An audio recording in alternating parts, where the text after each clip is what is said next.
Vamos iniciar o curso de vibração livre amortecida. Inicialmente, a vibração é dita ser livre, pois não existe nenhuma força de excitação externa sendo mantida sobre o nosso corpo.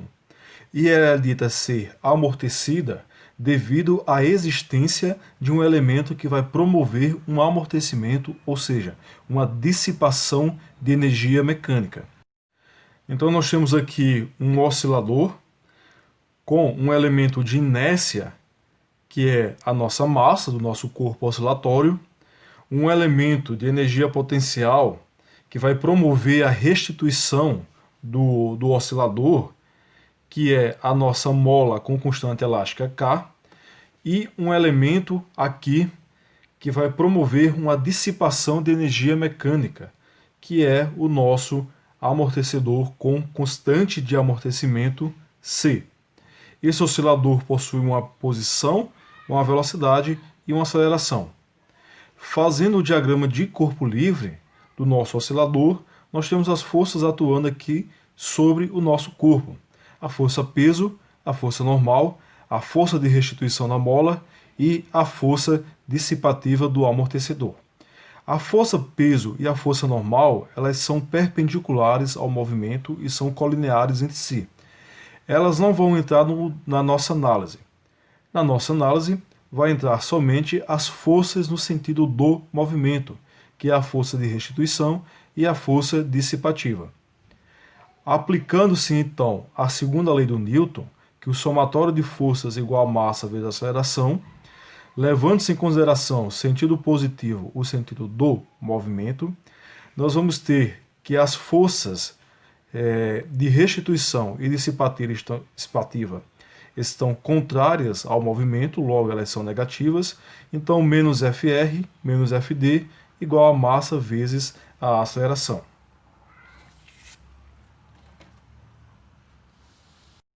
Tratando-se então de um sistema linear, vamos ter aqui uma força da mola dada por Kx, né? Uma mola linear, e uma força dissipativa, uma força devido ao amortecedor também linear, com a constante de amortecimento vezes a derivada primeira da posição. Né?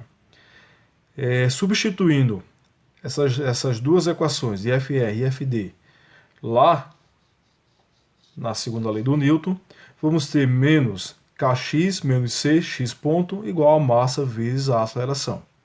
Passando tudo para um único membro, então vamos ter massa vezes aceleração, mais C vezes velocidade, mais Kx igual a zero. Então, esta é uma EDO de segunda ordem homogênea que está modelando o nosso sistema massa-mola-amortecedor sem excitação externa. Então nós temos aqui o nosso sistema massa-mola-amortecedor e a EDO que está modelando o nosso sistema. Né? Vamos dividir tudo pela massa e aí vamos ter a derivada segunda de x mais C dividido por M vezes a derivada primeira de x mais K dividido por M vezes x igual a zero. Tá? Lembrando que a frequência natural do sistema é igual a raiz de K sobre M, então podemos reescrever de modo que tenhamos K dividido por M igual a frequência natural do sistema elevado ao quadrado. Né? E isso aqui nós vamos substituir aqui na nossa EDO. Nós agora vamos definir dois outros parâmetros. Né? A constante de amortecimento crítico e o fator de amortecimento. A constante de amortecimento crítico ela é definida como 2 vezes a massa vezes a frequência natural do sistema. O fator de amortecimento é um parâmetro adimensional que é a divisão entre duas constantes de amortecimento, né? Sendo que uma é a constante de amortecimento e a outra é a constante de amortecimento crítico. Então vamos ter C dividido por 2 vezes a massa vezes ômega-n. Se colocarmos aqui as unidades, então vamos poder verificar que esse fator de amortecimento, que é representado pela letra grega zeta, é adimensional. Se nós passarmos o 2 e o ômega-n multiplicando o zeta, então vai restar C dividido por M, né? Que é o mesmo que está aqui. Então, substituindo lá na nossa EDO de segunda ordem, nós vamos obter algo desse tipo, né? Então, vamos ter x2 ponto mais 2 vezes ômega-n vezes zeta vezes a derivada primeira mais ômega-n ao quadrado vezes x igual a zero, né? Então, é com esta equação que nós vamos trabalhar.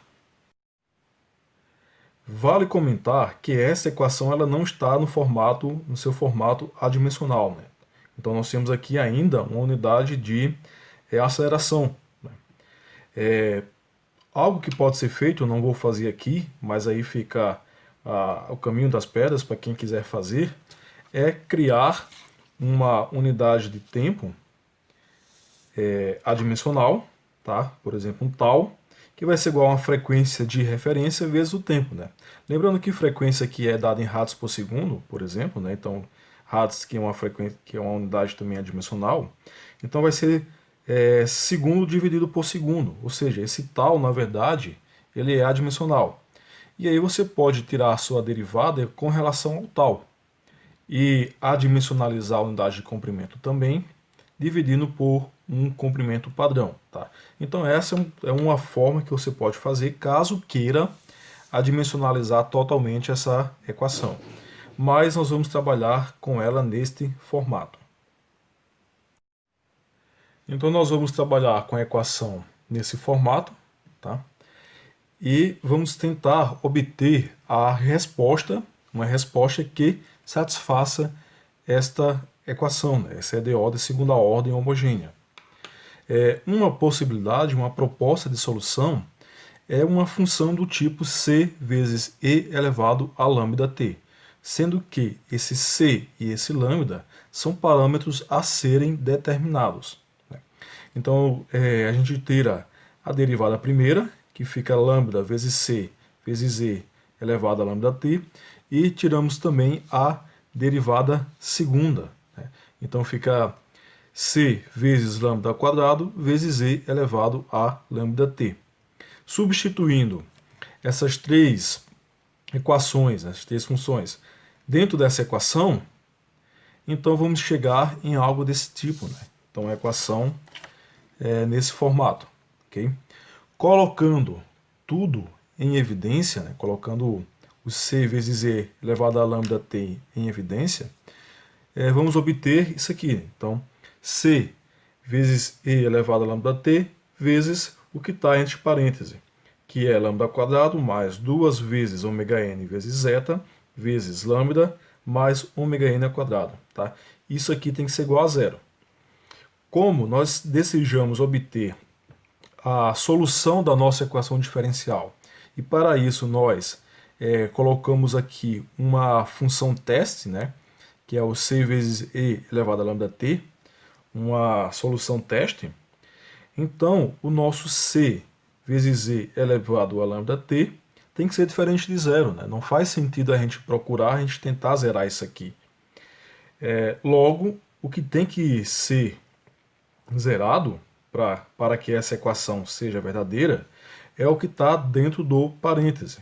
Então vamos ter lambda ao quadrado mais 2 vezes ômega-n vezes zeta vezes lambda mais ômega-n ao quadrado igual a zero, né?